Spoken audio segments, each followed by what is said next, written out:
Shalom, my name is Leontine Cohen-Pauka and I'm a tour guide, a licensed tour guide in Israel and France. I decided to make a series of short movies about subjects in Israel. Here is number 8, In the Footsteps of the Battle of Katamon. Enjoy! I live in Jerusalem in a lovely neighborhood called Katamon. Katamon comes from the Greek word katamonis and means near the monastery. That is because the Greek Orthodox Church bought land here in the 19th century. The Greek built a monastery and a church on top of the remains of a medieval monastery, as well as a summer house for the Greek patriarch. They dedicated the monastery to Saint Simon, who is mentioned in the New Testament. It says that Simon had a revelation that he would not die before seeing the Messiah. A little later, Jesus was brought to the temple when he was still a baby. Simon saw Jesus, took him in his arms, and said that he was the Messiah. According to tradition, this is the place where Simon was buried. After World War I, when the country was governed by the British, wealthy Christian Arabs brought land here and built their houses. Today there is a lovely park built around the monastery, and it is difficult to imagine that a very difficult battle took place here in April 1948 between Jewish and Arab fighters just before the State of Israel was declared. But when you walk through the lush park, you see several memorial plaques with names, and the bullet holes in the walls of the buildings are silent witnesses of the hard battle that I am going to talk about. The beautiful book, A Love Story, written by Meyer Shalev, The Pigeon and the Boy, talks about this battle, and Shalev wrote, "In the end we won, but it was one of those victories where the winner was more surprised than the loser." In April 1948, when it became clear that the Jewish state would be declared on May 14, the situation in and around Jerusalem was very complicated. A civil war had started. Local Arabs, helped by volunteers that had come from Iraq and Lebanon, attacked Jewish convoys on the roads towards and from Jerusalem. In Jerusalem, there were Jewish neighborhoods scattered north and south of the old city that found themselves rather isolated and separated from each other by Arab neighborhoods that were built in between. The British were supposed to leave the country officially on May 15, but there were rumors that the British planned to leave in April already. Leaders of the Haganah, the ancestor of the Israeli army, were afraid that once the British would leave, the Arab armies would take all the strategic positions like crossings, heights, and important buildings.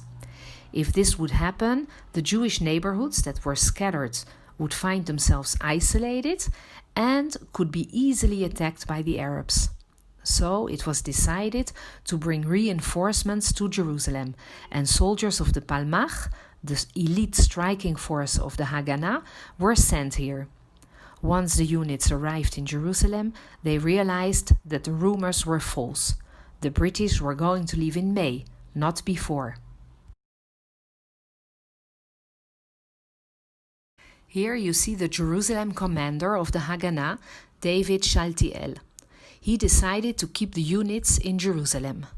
He organized a military operation called Operation Jebusite. This is the biblical name of the Canaanites living in Jerusalem. This operation was set up to prevent the Jewish neighborhoods from being cut off, from becoming isolated, and ultimately from being taken over. After Operation Jebusite lost the battle for the north of the city, he concentrated on Katamon. The monastery of Saint Simon, called San Simon in Israel, was located on top of a high hill, and from there you could easily control 7 Jewish neighborhoods surrounding San Simon. So it was extremely important to take control of the monastery. The soldiers of the Palmach started the attack on April 26, but they were met with heavy gunfire from Arab soldiers that had taken control of the monastery. 3 days later, the local Jewish military leaders met. Among them were men who were to become very famous in Israel, like Uzi Narkis, Uri ben Ari, that you see here, Mordechai ben Porat, and Beni Marshak. Beni Marshak was older than the others, but he was the most inspiring military leader in Jerusalem. We will come back to him a little later. That same night, 2 units left. Their commanders, Mordechai ben Porat and Uri ben Ari, led them. They had to climb the steep hill that was almost completely barren. The Arab soldiers were holding the monastery and started shooting at them. Several soldiers got shot. While the unit of Ben Porat was under fire, Ben Ari managed to attack the monastery from the other side, and he managed to enter the building with his soldiers. The monastery was empty. The Arabs had escaped. 2 nuns lay dead on the ground. They had probably been shot by the exchange of gunfire. The survivors of the other unit managed to join the monastery too. Once the soldiers of the Palmach were inside, they got organized to defend and keep the building.